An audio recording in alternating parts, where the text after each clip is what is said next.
हमारे चैनल को सब्सक्राइब करें और बेल आइकन दबाएं। सजावट में सबसे अच्छे फूल लगाना। पूरी हवेली महकनी चाहिए, किसी भी चीज की कोई कमी नहीं होनी चाहिए। आखिर हमारी बेटी की शादी है। सरपंच जी, आप चिंता ना करें। और हाँ, मेहमानों का खास ख्याल रखना। तुम जाओ बादाम का दूध और शरबत ले आओ। ठीक है। अरे वीना, क्या हुआ? तुम बहुत डरी हुई लग रही हो। भाई आज तो तुम्हें खुश होना चाहिए, तुम्हारी बेटी सुहागन होने जा रही है। अपनी बेटी की ब्याह के लिए जितने सपने संजोए थे, सब के सब आज सच होने जा रहे हैं। तो फिर मेरी चिंता का कारण आप अच्छी तरह से जानते हैं। मुझे भी इस बात की चिंता है, लेकिन तुम डरो मत। मैंने सबको चौकन्ना कर रखा है। 2 पहलवानों को बंदूकों के साथ सोनिका के कमरे के बाहर तैनात कर दिया है। इस विवाह में कोई अड़चन नहीं आएगी, मुझ पर भरोसा रखो। भगवान करे सब ठीक ठाक हो जाए और मेरी बेटी सोनिका के जीवन में कभी भी कोई अड़चन ना आए। आप क्या सोच रहे हैं? मीना, मैं सोच रहा था हमें सीआईडी की मदद ले लेनी चाहिए। एक बार तो उन्हें इत्तला कर देना चाहिए। हाँ, ये बिल्कुल ठीक कह रहे हैं आप। मैं अभी सीआईडी की ऑफिस जाता हूँ। लेकिन यहाँ पर सारी चिंता मत करो, यहाँ पर किसी को कुछ पता नहीं चलेगा। सब तैयारियां ठीक ठाक चल रही हैं। सुरक्षा का बंदोबस्त कड़ा है।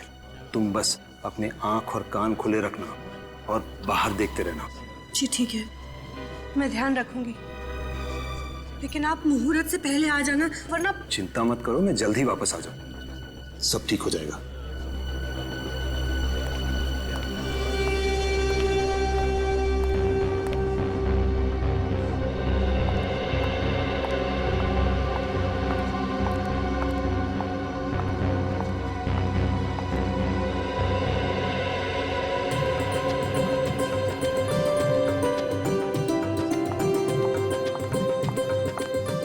हे भगवान, ये टोकरी कौन यहाँ छोड़ गया है?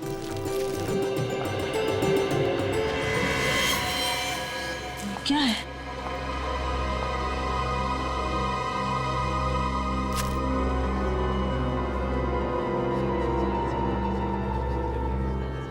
ये खून?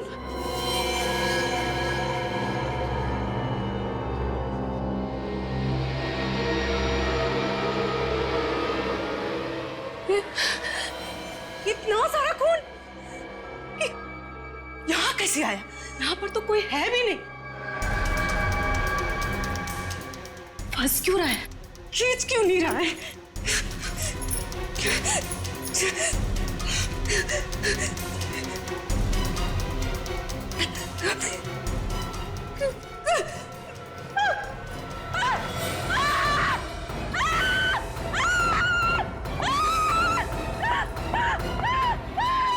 क्या हुआ? इतना चिल्ला क्यों रही हो? वो इस कमरे में। कमरे में? अंदर। क्या है कमरे में? अरे क्या हुआ? क्या हुआ? इतना शोर क्यों मचा रखा है? ये कह रही है कमरे में कुछ है। कमरे में कुछ है? क्या है कमरे में? आप लोग खुद ही चलकर देख लीजिए। अरे ऐसा क्या है कमरे में?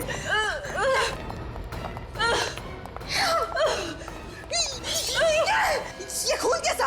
हाँ? किसका खून है? बिस्तर के पीछे क्या? हे भगवान! ये क्या? हाँ? क्या हुआ मालकिन? आप लोगों के होते हुए ये कैसे हो गया? हाँ? कैसे हो गया? मालकिन, हम तो अपनी जगह पर थे, हमें नहीं पता ये सब कैसे हुआ। एक मिनट। अगर आप लोग अपनी जगह छोड़कर आए हो तो फिर? हे भगवान! हटो मेरे रास्ते से! हटो! सर ये देखिए, उसकी बैंक की डिटेल्स और बाकी सारे फोटोग्राफ्स। ये देखो।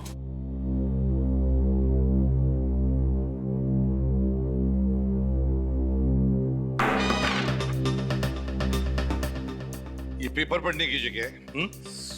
सॉरी क्या? चेहरा लटका क्यों है तुम्हारा? क्या हुआ? प्रॉब्लम है? पता नहीं सर, आजकल आदमी का दिमाग किस तरह से चल रहा है, किस हद तक सोच सकता है आदमी, उसकी सोच की तो कोई सीमा ही नहीं है। फ्रेडी, तुम कहना क्या चाह रहे हो? आजकल इस दुनिया में हर देश, हर शहर, हर गली, हर नुक्कड़ पे दहशत है। लोग एक दूसरे के खून के प्यासे होते जा रहे हैं। जातीयवाद के नाम पे दंगे फसाद हो रहे सर। पहले तो आम आदमी आतंकवाद और बम विस्फोट से डरता था, अब तो आम आदमी का सबसे बड़ा दुश्मन बनता जा रहा है सर। पता नहीं किसके दिमाग में कब क्या आ जाए, अचानक उसका दिमाग खराब हो जाता है और 1 मिनट में सैकड़ों लोगों को गोलियों से छलनी कर देता है सर। अगर आदमी किसी और चीज से नहीं मरा ना सर, तो अपनी गंदी सोच की वजह से जरूर मर जाएगा। रेडी, जो तुम कह रहे हो ना, सिर्फ उतना ही नहीं, इस दुनिया में अच्छाइयां भी है, समझे? ये दुनिया अब भी और आज भी उतनी ही खूबसूरत है, समझे? रो मत। हाँ? सर जी, मेरी मदद करो प्लीज। किस तरह की मदद? और आप है कौन? जी, मैं बंगरगढ़ गांव का सरपंच यशवर्धन हूँ। लेकिन किस तरह की मदद चाहिए आपको? दरअसल आज इस वक्त मेरे गांव बंगरगढ़ में मेरी बेटी सोनिका की शादी की तैयारियां चल रही हैं। सरपंच जी, आपकी बेटी की शादी है, ये तो बड़ी खुशी की बात है? तो इसमें हम क्या मदद कर सकते हैं? सर, मैं चाहता हूं कि आप लोग मेरे साथ मेरे गांव बंगरगढ़ आए, ये देखने के लिए कि शादी में सब कुछ ठीक ठाक चल रहा है या नहीं। एक मिनट सरपंच जी, कहीं आप हमसे हिफाजत तो नहीं चाहते? जी देखिए, ये हिफाजत वाला काम हम लोग नहीं करते हैं। जी, मैं जानता हूँ, मगर मैंने आप लोगों के बारे में बहुत सुना है। बड़ी उम्मीदें लेके आया हूँ आप लोगों के पास। देखिए यशवर्धन जी, आप समझने की कोशिश कीजिए। अच्छा जी, तो इतना कीजिए कि आप लोग मेरे साथ मेरे गांव आइए, मेरी बेटी सोनिका की शादी में शामिल होइए, खाइए पीजिए, शादी का आनंद लीजिए। बस इतनी विनती है आपसे। सिर्फ यही वजह है, और तो कोई बात नहीं है यशवर्धन जी? जी नहीं।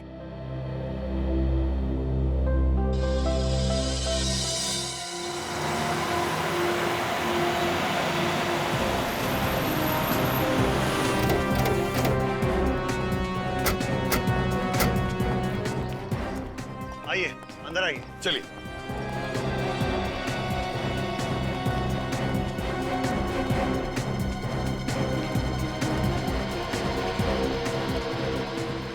अरे सब लोग कहाँ हैं? वही तो है? हो क्या रहा है यशवर्धन जी? आप तो कह रहे थे कि शादी की तैयारियां चल रही है, फिर बाकी के लोग कहाँ हैं घर के? मैं भी यही सोच रहा हूँ सर, सब गए कहाँ? मेरा परिवार, रिश्तेदार, सारे मेहमान, कर्मचारी। जब मैं यहाँ से निकला था तो पूरे घर में चहल पहल थी। हे भगवान, मेरी बच्ची! ये आवाज, ये तो किसी की रोने की आवाज है। लगता है घर के पीछे से आ रही है। चलो देखते हैं। हाँ, ये आवाज घर के पीछे से ही आ रही है। हे भगवान, मेरी गैरहाजिरी में कहीं कोई अनर्थ तो नहीं हो गया? यहाँ से आइए। हे भगवान, यहाँ पर सोनिका! अरे हे भगवान! सोनिका! सोनिका, ये क्या हो गया? आपने आने में बहुत देर कर दी। हमारी बच्ची सोनिका में हमेशा के लिए छोड़कर चले आप जरा प्लीज पीछे हटिए। सोनिका!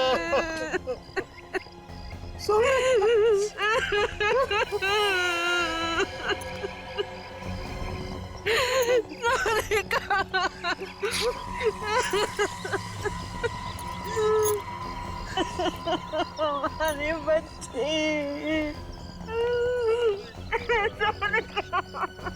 ऐसा लगता है किसी ने ऊपर से इसे धक्का दिया है। वही तो, सिर के पीछे वार करने के बाद फिर ऊपर से नीचे क्यों फेंका?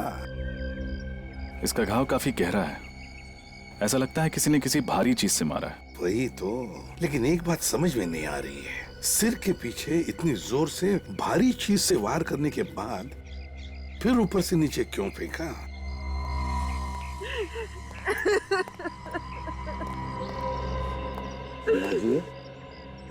देखिए, मैं समझ सकता हूँ कि ये सही वक्त नहीं है आप लोगों के साथ कुछ बात करने का या सवाल पूछने का, मगर अगर हमें खोनी को पकड़ना है तो आपको थोड़ी सी हिम्मत रखनी पड़ेगी, हमारे सवालों का जवाब देना पड़ेगा। एक बात बताइए, जब यशवर्धन जी हमें बुलाने आए थे उस वक्त, मतलब यहाँ से हमारे पास आकर फिर हमारे साथ आने के बीच में क्या हुआ था घर में? सब कुछ इतना जल्दी में हो गया कि कुछ पता ही नहीं चला। पहले कमरे में वो खून, उसके बाद वो कटा हुआ हाथ, उसके बाद मैं सोनिका के कमरे में ऊपर गई तो फिर सोनिका! दरवाजा तो खुला है। सोनिका! कमरे में कोई नहीं। सोनिका! कहाँ चली गई मेरी बच्ची? सोनिका! खिड़की की तरफ क्यों जा रहा है खून? सोनिका! यशोवर्धन जी, आपकी गैर हाजिरी में बहुत कुछ हो गया है। अगर मैं घर छोड़कर गया ही नहीं होता तो ये सब कुछ नहीं होता। हम आपका दुख समझ सकते हैं।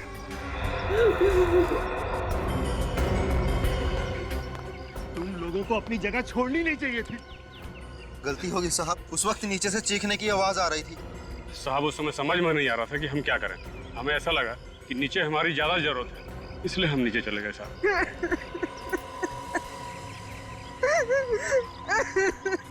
वीणा जी, क्या आप हमें वो जगह दिखा सकती है जहां पर वो खून और हाथ मिला? प्लीज। जी। इस तरफ से। ये रहा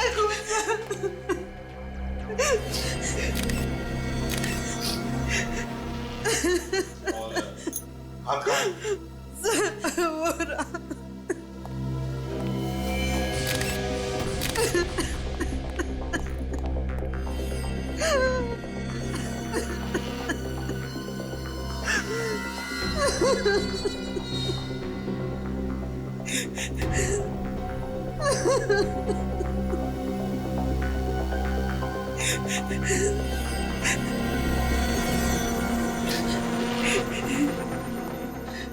वीणा जी, यशोवर्धन जी, ये हाथ और ये खून दोनों भी नकली है। ये सब कुछ नकली है? जी हाँ, नकली है। सर लेकिन ये नकली हाथ और नकली खून यहाँ पे क्यों डालेगा कोई? सचिन, ये जो खूनी है ना, इसने जानबूझकर ये नकली हाथ और ये नकली खून इस कमरे में डाल दिया, ये सोचकर कि इसे देखते ही इस शादी से भरे घर में भगदड़ मच जाएगी, हंगामा हो जाएगा और सारे लोग यहाँ पर इकट्ठे हो जाएंगे, यहाँ तक के पहलवान भी। और बस इसी वक्त का फायदा उठाकर वो सोनिका का खून करेगा। सर ये जो कोई भी है बहुत ही चालाक मालूम पड़ता है।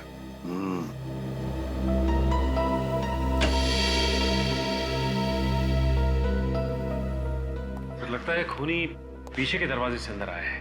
हाँ सच। अच्छा ये बताइए कि जब आप कमरे के अंदर आई तो क्या दरवाजा खुला हुआ था? हाँ साहब, खुला हुआ ही था। लेकिन उसे अंदर आते हुए किसी ने देखा कैसे? तो किसी ने तो देखा होगा। मैंने तुम लोगों को कितनी बार कहा था कि घर के सारे खिड़की दरवाजे हमेशा बंद रखो। यशोवर्धन जी प्लीज, आप जरा शांत हो जाइए और चलिए हमें सोनिका का कमरा दिखाइए। ये रहा कमरा। माय गॉड,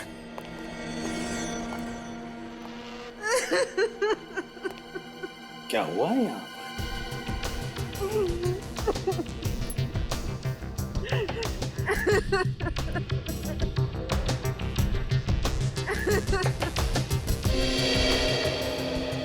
ये क्या है?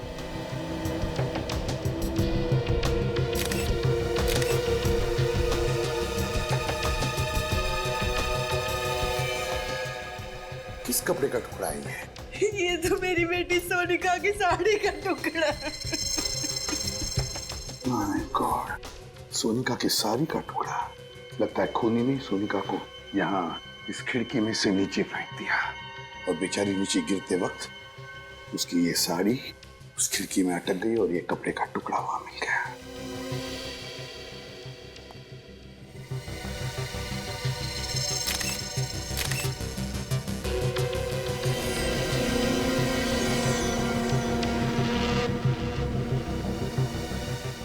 सर ये खून लगा हुआ वास उधर कबोर्ड के नीचे।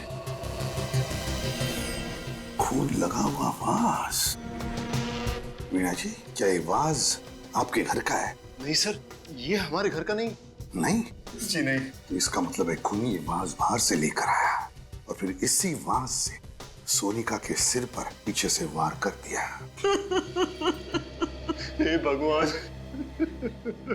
हम गांव वालों से क्या गलती हो गई? ये कैसा श्राप दे दिया तूने? हमारी बेटी को भी खा गया ये श्राप। एक मिनट यशोवर्धन जी, क्या कहा आपने? श्राप? कैसा श्राप? किस श्राप की बात कर रहे हैं आप यशोवर्धन जी? होता क्या है इस श्राप से, जरा बताइए। इस श्राप की वजह से जिस दिन हमारे गांव में किसी भी लड़की की शादी होती है, उसी दिन उस लड़की की मौत हो जाती है। ऐसा होता है इस श्राप से? कब से सिलसिला चल रहा है इस शराब का? ये कई सालों से इस शराब की वजह से हमारे गांव में किसी भी लड़की को शादीशुदा जिंदगी का सुख नसीब नहीं होता। हमारे गांव में हर पिता, हर भाई डर डर के जीता है। आप लोग सच में शराब जैसी चीजों पर यकीन करते हैं? जी, ये बिल्कुल सही कह रहे हैं। हमारे गांव में इस तरह की वारदातें कई सालों से हो रही। हाँ साहब, सरपंच जी बिल्कुल सही कह रहे हैं। हमने कई बार देखा है दुल्हनों को अपनी नजरों के सामने दम तोड़ते हुए। ये आप लोग किस तरह की बातें कर रहे हैं? आज के जमाने में इस तरह की बात कोई मानता है क्या? देखिए, आप लोगों की सोच आपकी जगह सही है और हमारी सोच हमारी जगह सही है। किसी भी सोच को सही या गलत करार नहीं दिया जा सकता। अच्छा चलो, मान लिया, लेकिन ये जो भी शराब वाप है, इसकी वजह क्या है? क्या है वजह इसके पीछे? ये एक रहस्य है जिसके बारे में किसी भी गांव वाले को कुछ पता नहीं। कोई भी नहीं जानता, और फिर भी आप लोग विश्वास कर रहे हैं इस पर, हैं? यशोवर्धन जी, आपसे एक आखिरी सवाल पूछता हूं मैं। अगर आपका इतना विश्वास है इस शराब पर, तो फिर आपने अपनी बेटी की शादी इसी गांव में क्यों की? कहीं और जगह जाकर करवा देते? बताइए। हम कभी नहीं करना चाहते थे, लेकिन सोनिका की जिद थी कि अगर उसकी डोली उठेगी तो इसी गांव से, इसी घर से उठेगी। उसकी जिद के आगे हमें झुकना पड़ा और हमने शादी की तैयारियां भी शुरू कर दी। हमने उसे बचाने की हर कोशिश की, लेकिन ये श्राप हमारी बच्ची को निकल गया। नहीं वीणा जी, देखिए, ये शराब वाप कुछ नहीं होता, सब झूठ है ये।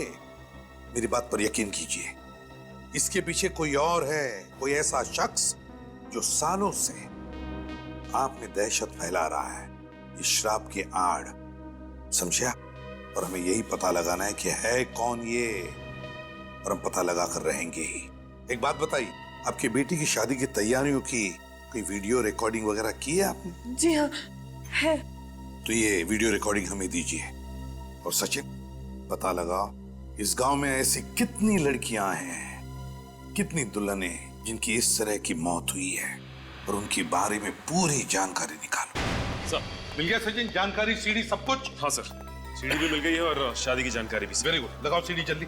दया, कुछ तो जरूर पता चल जाएगा सारा चक्कर क्या है। सर, मुझे तो लगता है ये सारे खून उसी श्राप की वजह से हो रहे। चुप रहो फ्रेडी।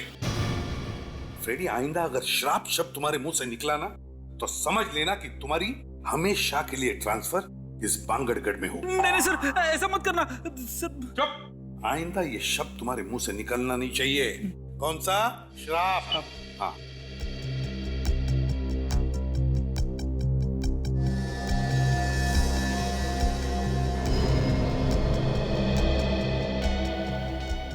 ये देखो, ये नौकरानी बाहर आ गई।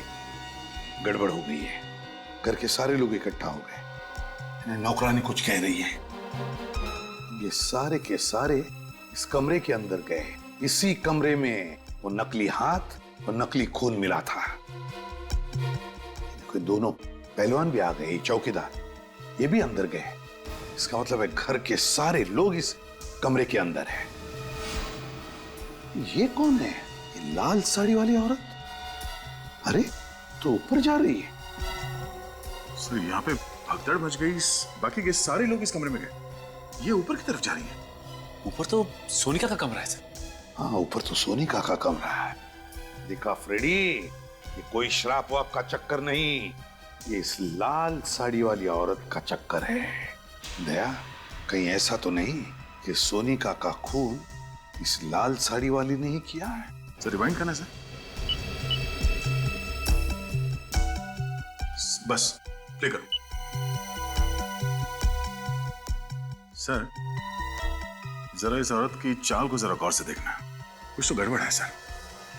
हाँ दया, चाल तो मर्दाना लगती है। सर, कहीं ऐसा तो नहीं कि कोई आदमी ये साड़ी पहन के अंदर जा रहा है? हो सकता है, और इसी आदमी ने सोनिका का खून किया है। सर, अगर इसी आदमी ने उन बाकी दुल्हनों को मारा है, तो हो सकता है उनकी शादी पर भी ये गया लड़की बन के। बिल्कुल सचिन, सारी जानकारी है ना इसमें? हाँ सर। लेकिन सर, शादी की डेकोरेशन करने वाले तो सारे लोग अलग थे, यहाँ तक कि केटरर भी अलग, और तो और शादी में जो मेहमान आए थे वो भी अलग है। एक शादी में जो आया वो दूसरी में नहीं है। अच्छा, पांचों शादियों में सारे के सारे लोग अलग अलग थे। यहां तक के मेहमान भी। लेकिन ये क्या, इन 5 शादियों में एक आदमी कॉमन है। कौन सा? पंडित जी, दया जगनलाल पंडित। लेकिन सर, सोनिका की मौत तो शादी की रस्में शुरू होने से पहले ही हो गई थी। उस वक्त पंडित जगनलाल तो पहुंचा भी नहीं होगा सर। अगर आने वाले तो थे पंडित जगनलाल, तो कहीं ऐसा तो नहीं कि सोनिका का खून इस पंडित जगनलाल ने ही किया, लाल साड़ी पहनकर? हो सकता है सर, या तो वो खुद खूनी है या फिर खूनी के साथ मिला हुआ है। इस पंडित जगनलाल को मिलना ही पड़ेगा।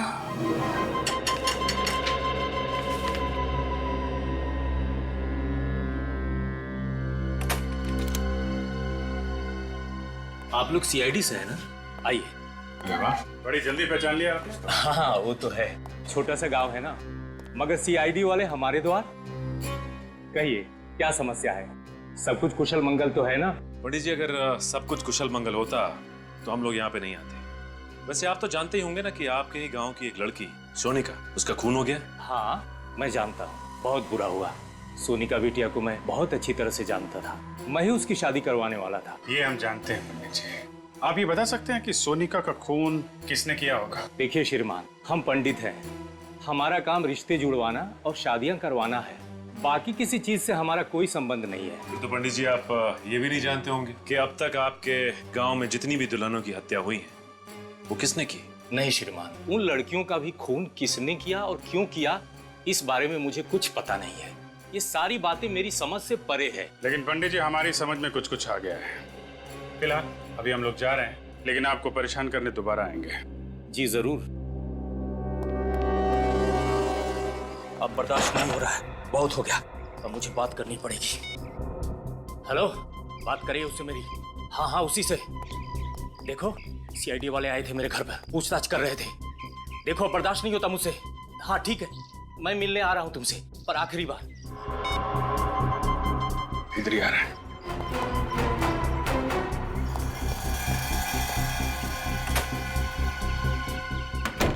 हे प्रभु, रक्षा करना मेरी। ये किस धर्म संकट में डाल दिया।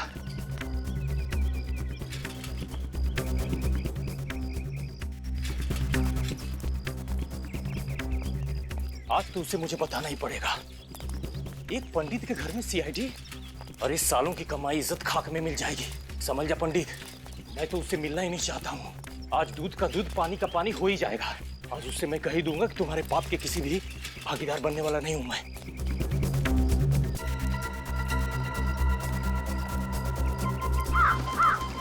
अभी तो यही था सर, अचानक गायब हो गया। उसे कहीं नजर नहीं आ रहा है। देखो, यहीं कहीं आसपास छुपा होगा। सर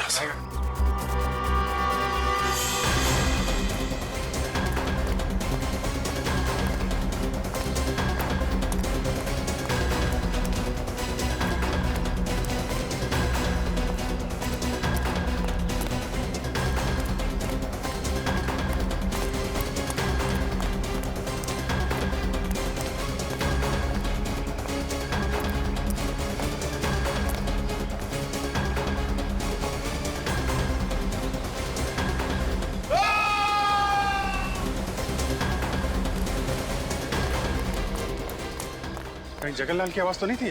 सर, आवाज यही कहीं से आई। इस तरफ। अरे यहाँ तो भीड़ जमा है। जगनलाल के साथ? एक्सक्यूज मी, प्लीज हटिए, प्लीज हटिए, हटिए, हटिए। हमें तहकीकात करने दीजिए। और हाँ, किसी भी चीज को हाथ मत लगाइएगा। हे भगवान, इस शापित गांव के एक लौते पंडित को भी आपने उठा लिया। अब क्या होगा हमारा? कल ही तो इन्हें मैं मंदिर के बाहर मिला था। सर, खूनी ने चाकू पीठ में लगा छोड़ दिया है। सर, लगता है खूनी ने चाकू फेंक के मारा होगा और भाग गया। अजीब सी बात है सर, एक गांव के पंडित को कोई क्यों मारना चाहेगा? अजीब बात तो इस गांव की हर एक चीज है। एक के बाद एक खून होते जा रहे हैं, पर खूनी इतनी जल्दी जगनलाल को मार के कहां भाग गया? लेकिन आसपास चेक करो जरा। हटिए, हटिए। सर, कहीं ऐसा तो नहीं कि जगनलाल जिस आदमी से फोन पे आखिरी बार बात कर रहा था, उसी ने इसे बुलाया यहाँ पे और मार दिया? जगनलाल को उसके इरादे पे शक नहीं हुआ होगा कि वो उसका खून करने वाला है। हाँ सर, इसने सीआईडी के आने की खबर दी होगी और उस आदमी ने इसका हमेशा के लिए मुंह बंद कर दिया। इसका मतलब सिर्फ हम ही नहीं, वो खूनी भी इन गलियों में भाग रहा था इस जगनलाल के पीछे। मौका पाते ही उसने चाकू मारा और भाग गया। हाँ सर, ये जो कोई भी है काफी चालाक आदमी है। सर। हाँ सर, आसपास कुछ भी नहीं मिला। अच्छा, इसका थैला चेक कर लेना।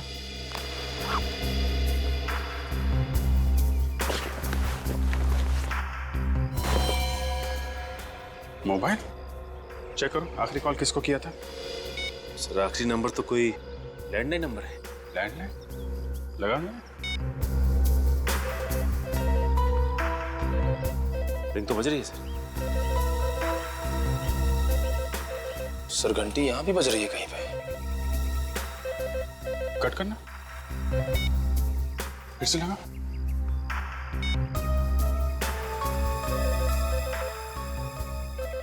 घंटी की आवाज तो यहीं से आ रही है। इसका मतलब ये नंबर यहीं आसपास का है। चलो देखते हैं। निखिल, बॉडी को फॉरेंसिक लैब भिजवा दो। सर।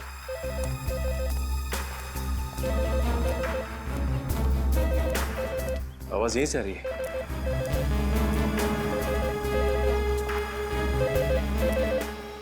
रिंग यहाँ बज रही है। तो इस पीसीओ पे पंडित जगनलाल ने फोन किया था, लेकिन किसके लिए? दुकान वाला जानता होगा सर। दुकान वाला कहीं नजर नहीं आ रहा। दुकान खुली छोड़कर कहाँ जा सकते हैं? सचिन, गांव में ऐसा ही होता है, लोग एक दूसरे पे भरोसा करते हैं। हाँ सर, लेकिन अब पता कैसे लगेगा कि जगनलाल ने किसके लिए फोन किया था यहाँ पे? जी साहब, कुछ ये साहब। तुम इस दुकान के मालिक हो? हाँ साहब। ये दुकान छोड़ के कहाँ चले गए थे? साहब वो घर पे गया था साहब। घर पे गए थे। यहाँ बगल में पंडित जगनलाल का खून हो गया और तुम घर पे क्या कर रहे थे? क्या साहब, पंडित जी का खून हो गया साहब? कितनी देर हुई दुकान छोड़ के गए? साहब 5 मिनट पहले गया था साहब मैं। 5 मिनट पहले? हाँ साहब। अच्छा ये बताओ कि 8-10 मिनट पहले यहाँ पे किसी का फोन आया था क्या? हाँ साहब, थोड़ी देर पहले पंडित जी का फोन आया था मनीष बाबू के लिए साहब। मनीष बाबू? कौन है ये मनीष बाबू? साहब वो जो घर दिख रहा साहब, साहब वहीं पे रहता साहब वो। अच्छा, मनीष। ये मनीष बाबू का फोन अक्सर यहाँ पे आता रहता है क्या? हाँ साहब, उन्होंने बोल के रखा साहब कि जब भी उनका फोन आया तो उनको बोल देना, तो बोल देता था साहब मैं। कि उनके पास खुद का फोन या मोबाइल नहीं है क्या? नहीं साहब, जहाँ तक मैंने देखा है उनके पास खुद का मोबाइल फोन नहीं है साहब। जब भी फोन करना होता साहब वो मेरे पास ही आते साहब। अभी होंगे मनीष बाबू घर पे? हाँ साहब, ज्यादातर वो घर पे रहते साहब। क्या दिखाओ घर किधर? चलिए साहब। साहब यही है मनीष बाबू का घर साहब। यहाँ पे तो ताला लगा हुआ है। जगनलाल का खून करके फरार हो गया। ये आदमी हाथ कैसे लगेगा सर? एक काम करते हैं, घर की तलाशी लेते हैं। खोलो ताला।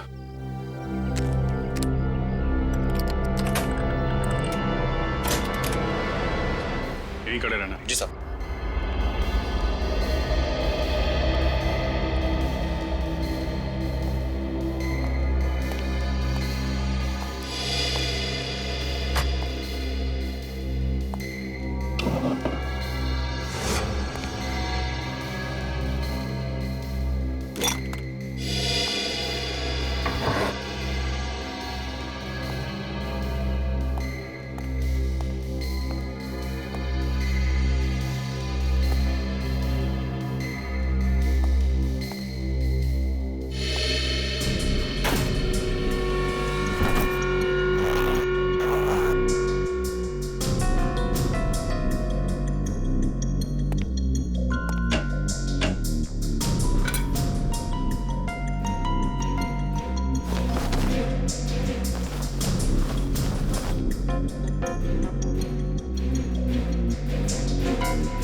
हाँ सचिन, सो ये देखिए, ये साड़ी। ये साड़ी? ये तो वही साड़ी है ना जो सोनिका के कातिल ने पहनी थी। हाँ सर, और हमने फुटेज में ये भी देखा था कि एक आदमी इस साड़ी को पहन के सोनिका के कमरे में घुस रहा था। इसका मतलब मनीष ने सोनिका का खून किया है। उसने पंडित जगनलाल का भी खून किया है। कहीं ऐसा तो नहीं कि इस गांव में जितनी दुल्हनों की हत्याएं हुई हैं, इन सब के पीछे ये मनीष ही है। एक काम करो, देखो और कुछ मिलता है क्या।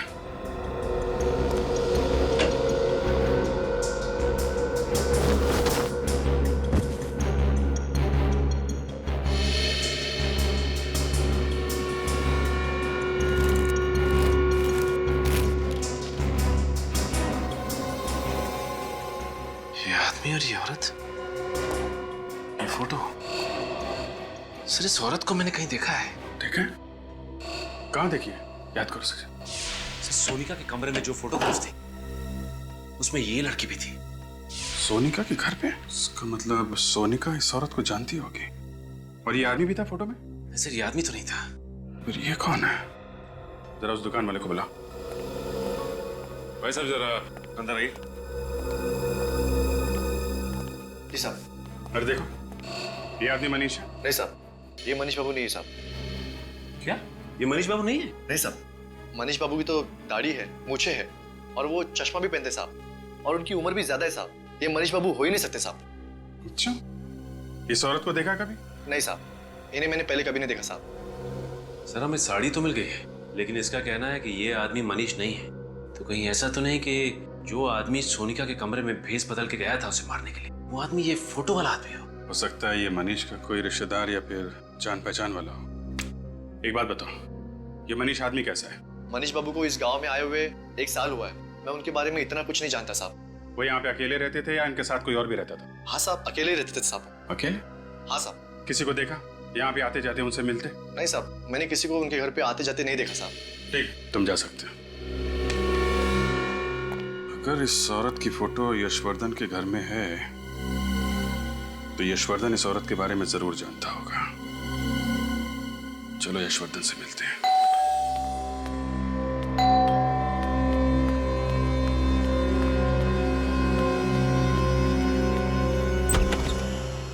आप लोग आइए, कहिए क्या बात है? हर्षवर्धन जी, आपसे कुछ पूछना है। जी कहिए। कि इस औरत को पहचानते हैं? ये फोटो आपको कहां से मिली? ये बहुत लंबी कहानी है। जानते हैं आप इसे? जी, इसे कैसे भूल सकता हूं मैं। इसी की वजह से तो हमारे खानदान की इतनी बदनामी हुई। नाक कटवा दी थी इसने हमारी बिरादरी में, किसी को मुंह दिखाने लायक नहीं छोड़ा था। ऐसा क्या किया इन्होंने? और है कौन ये? ये मेरी चचेरी बहन थी, शिवानी। चचेरी बहन? जी हाँ, अब जिंदा नहीं है। मार डाला मैंने इसे। आपने मार दिया इसे? जी हाँ।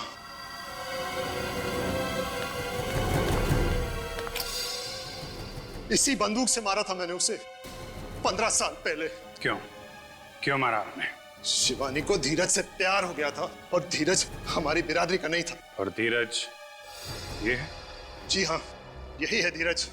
इसी को लेकर आई थी यहाँ, मुंह काला करके, लाल टीका लगवाने, हमारा आशीर्वाद लेने। बाबा, ये धीरज है। इससे शादी करके मैं अपनी पूरी जिंदगी इसके साथ बिताना चाहती हूँ। शिवानी, इसे जीवन बिताना नहीं, जीवन बर्बाद करना कहते हैं। ये क्या कह रहे हैं आप? बेशरम, तू हमारे खानदान का नाम बर्बाद करना चाहती है? बाबा, आप कैसे सोच सकते हैं कि मैं ऐसा कोई कदम उठा सकती हूँ? बाबा, धीरज बहुत अच्छा लड़का है, आपको भी बहुत पसंद आएगा। बाबा, मैं तेरी हिम्मत कैसी हुई ऐसी बात करने की? अगर मुझे पता होता कि तू हमारे खानदान का नाम इस तरह रोशन करेगी तो मैं तुझे पैदा होते ही मार देता। बाबा, आप मुझसे ऐसे कैसे बात कर सकते? मैंने कभी सोचा भी नहीं था कि आप मुझसे इतनी घिनौनी बात करेंगे। तू मुझे समझाने की बात कर रही है? अरे समझना तो तुझे चाहिए बाबरी। हमारे खानदान में, हमारी जाति में, हमारी बिरादरी में बाहर के किसी लड़के से ना किसी ने शादी की है और ना कोई कर पाएगा। भैया, भैया आप कुछ समझाइए ना बाबा को। शिवानी, तुमने जो कुछ किया गलत किया। भैया, आप भी? हाँ, ये भी। हम सब तेरे खिलाफ हैं। सब अंधे हो चुके, आप सब अंधे हो चुके। आपके अहंकार और अंधविश्वास ने आपको अंधा कर दिया है। बाबा, धीरज दूसरी बिरादरी का हुआ तो क्या हुआ? वो अच्छा इंसान नहीं हो सकता। बाबा, मैं आपसे विनती करती, हमें अपना आशीर्वाद दे दीजिए, हमें अपना आशीर्वाद दे दीजिए। कभी नहीं, जब तक मैं सलामत हूँ कभी नहीं। लेकिन बाबा, वो शिवानी, इनके सामने अपने आंसू बहाने से कोई फायदा नहीं। चलो। बाबा, धीरज वो शिवानी, इनको अगर हमारी बात नहीं माननी तो ना सही, इनके आशीर्वाद के बिना हम अपनी नई जिंदगी शुरू करेंगे, अपना नया घर बसाएंगे। चलो। लेकिन कहीं नहीं जाओगे तुम। देखिए, आप लोग हमारा कुछ नहीं बिगाड़ सकते। शिवानी अब बालिग है। चलो शिवानी। बस, मैं कहता हूं चलो। अब बहुत हो चुका।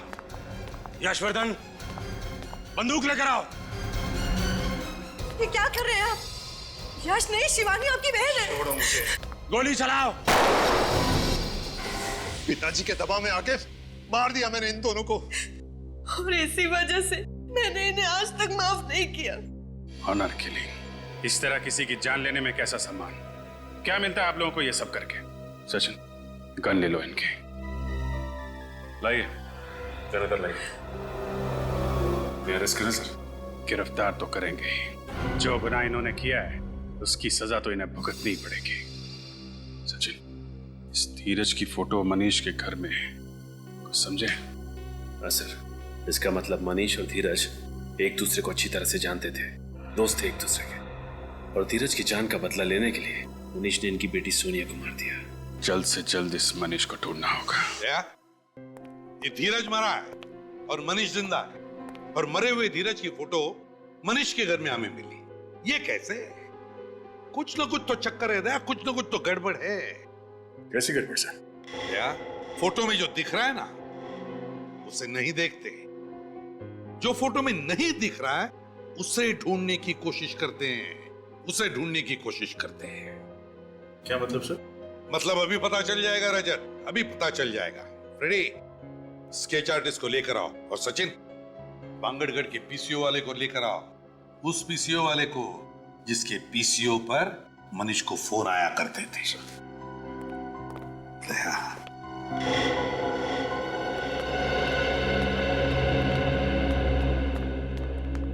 आइए।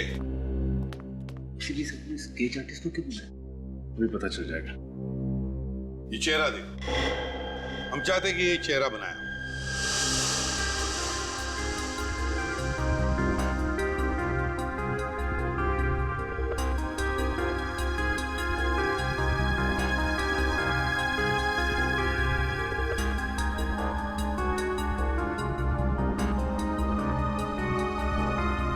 वाह, बढ़िया है।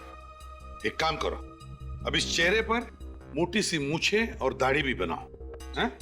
एक मिनट मत बनाइए, ये चेहरा ऐसे ही रहने दीजिए। इस दूसरे पेपर पर बिल्कुल ऐसा ही चेहरा बनाओ, ऐसा ही चेहरा, लेकिन थोड़ा उम्र में ज्यादा, एक 10-12 साल, और फिर उस चेहरे पर मूछें दाढ़ियां लगाओ।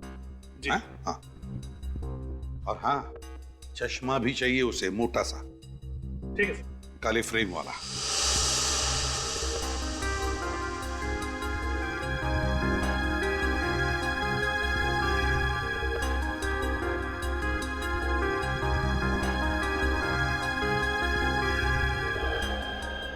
देखा दया, मेरा शक सही निकला। वे मनीष ही धीरज है? हाँ साहब, यही मनीष बाबू साहब। एक सेकंड। ये आदमी तो उस दिन भीड़ में था जब हमने सोनिका की लाश देखी थी। इसका मतलब है आज का मनीष मरा हुआ धीरज है। मगर सर, धीरज को तो गोली लगी थी, फिर वो बच कैसे गए? इसका मतलब धीरज कभी मरा ही और मनीष बाबू बनकर सबकी आंखों में धूल झोंकता रहा। एग्जैक्टली। हमें किसी तरह से इस मनीष को पकड़ना होगा। मनीष उर्फ धीरज को ढूंढेंगे कैसे सर? ढूंढेंगे फ्रेडी, ढूंढेंगे। फिर से बांगड़गढ़ गांव में शादी होगी, दुल्हन सजेगी, और ये बाराती भी आएगा।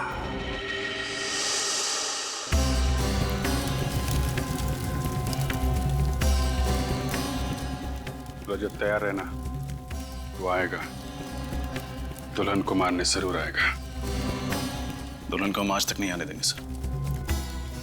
आप फिक्र मत कीजिए, उसके आगमन के लिए हम पूरी तरह तैयार हैं।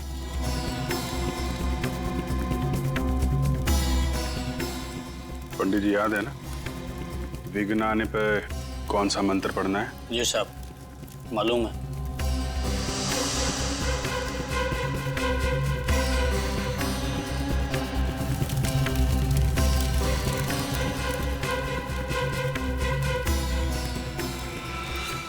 अरे, ये बिजली को क्या हुआ? खूनी आ चुका है। रजत, तैयार रहना। ये बिजली नहीं, कुछ और ही है। सही कहा तुमने, हमारे गांव के दुल्हनों पर किसी तरह का श्राप लगा है। ये बिजली उस श्राप की वजह से ही गई है। हाँ, ये श्राप कहीं हमें भी ना ले डूबे। हाँ, यहाँ से भाग जाने में हमारी समझदारी है।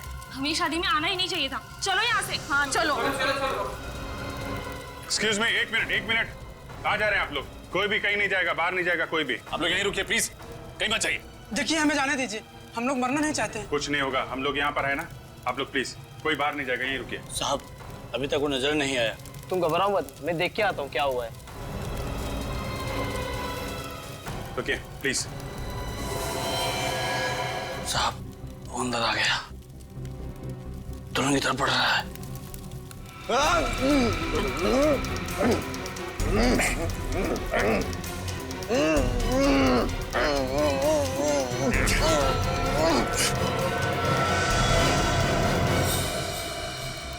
अरे तुम दुल्हन नहीं हो? जी तुम्हें क्या लगा तुम्हारे हाथों से एक दुल्हन और मारी जाएगी?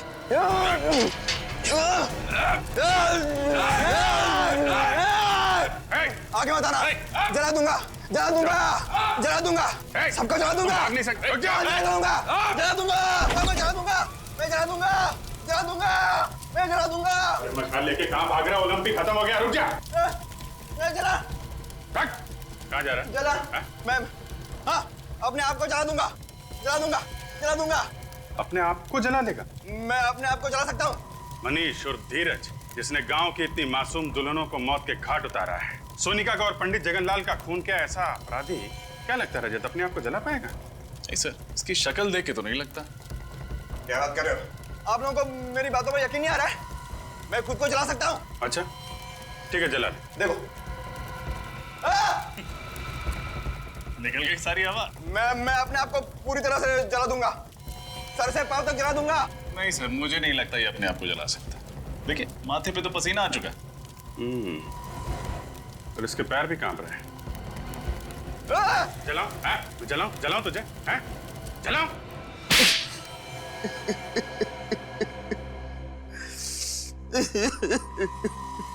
मनीष उर्फ धीरज, बताओ क्यों किया तुमने ये सब? इसका जवाब तो मैं पिछले 15 सालों से ढूंढ रहा हूँ। एक भाई अपनी बहन को कैसे मार सकता है? एक बाप अपनी बेटी की खुशियों का गला कैसे घोट सकता है? क्यों दो प्यार करने वालों को लोग जीने नहीं देते?